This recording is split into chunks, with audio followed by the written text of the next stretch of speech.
Most cardiac catheterizations are done to assess coronary blood flow.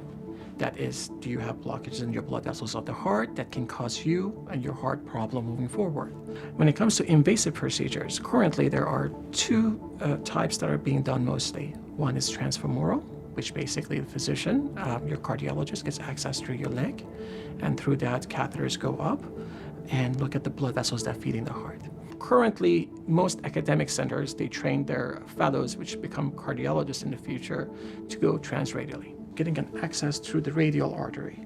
When you go to your physician, they feel for your pulse, that's your radial artery. So that's basically, instead of going to the groin, go to the arm, they do that. What sets us apart at Kaweah Delta is, part of it is this unique relationship with Cleveland Clinic, which is the top cardiovascular program in the nation. As physicians, we always want to look at the risk. Are there ways we can mitigate these risks?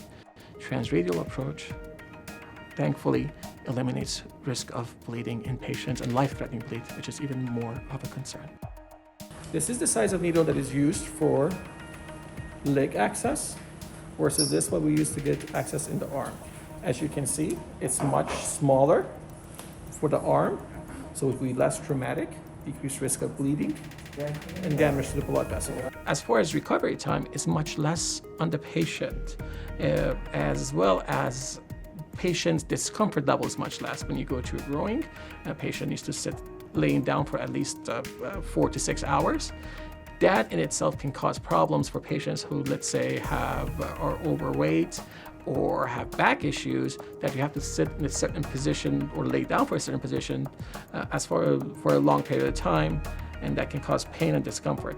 Through arm, that sort of is eliminated. One of the biggest benefits of it is that patients can be discharged same day, even after intervention. It's better for the patient, it's better for the hospital system, and it's better for cost to society. At Kaweah Delta would always place patient care at front of our own agendas.